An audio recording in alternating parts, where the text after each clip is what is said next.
Korupsi adalah musuh kita bersama. Ibarat virus, korupsi juga tersebar di mana-mana.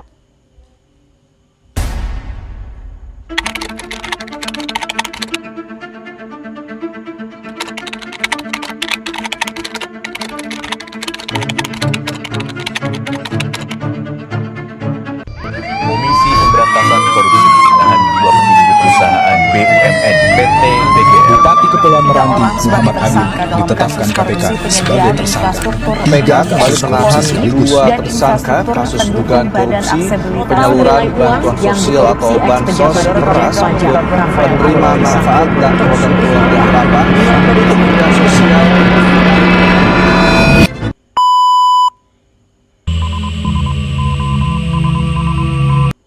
Perkenalkan, nama saya Azkia Luhat dengan NIM 230211118 ingin mempresentasikan sebuah video yang berjudul Etika dalam Good Governance, Tren Global dan Tantangan di Indonesia.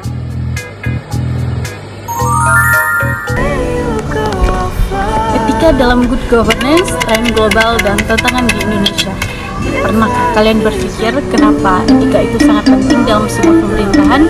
Good governance atau tata kelola pemerintahan yang baik bukan cuma soal bagaimana pemerintah menjalankan tugasnya, tapi juga bagaimana pemerintah bertindak dengan integritas, transparansi, dan keadilan. Dan salah satu kunci utama dalam good governance adalah etika.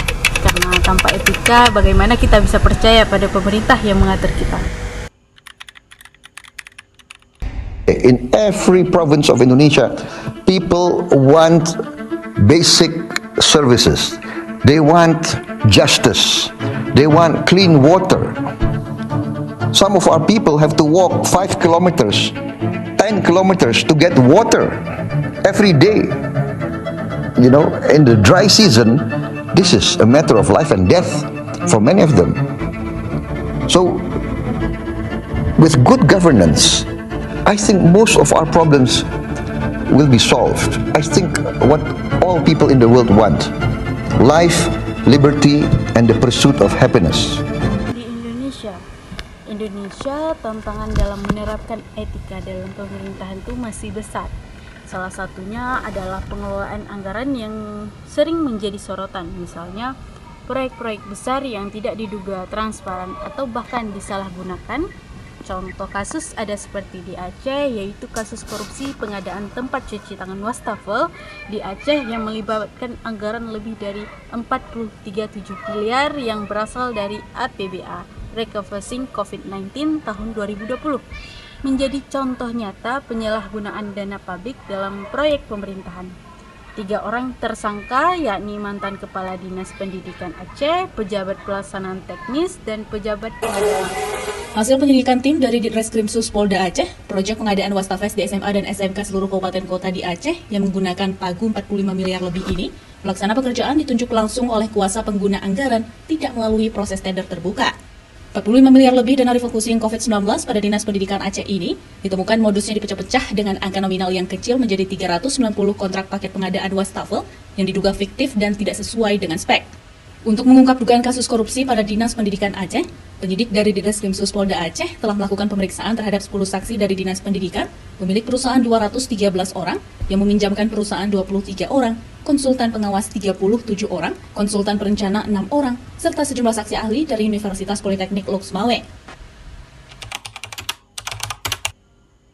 Pelajaran dari negara lain. Lihat saja negara-negara Skandinavia seperti Swedia, Norwegia, dan Denmark. Mereka berhasil menunjukkan betapa penerapan prinsip etika dan transparansi bisa menciptakan pemerintah yang efektif dan masyarakat yang sejahtera. Bahkan mereka memanfaatkan teknologi untuk meningkatkan transparansi seperti platform daring untuk memantau pengeluaran anggaran secara langsung. Di sisi lain tuh ada juga negara-negara berkembang di Afrika yang masih berjuang keras melawan korupsi. Tapi ada juga kisah yang sukses seperti Ghana yang berhasil memperbaiki integritas pemerintah dan sistem hukumnya.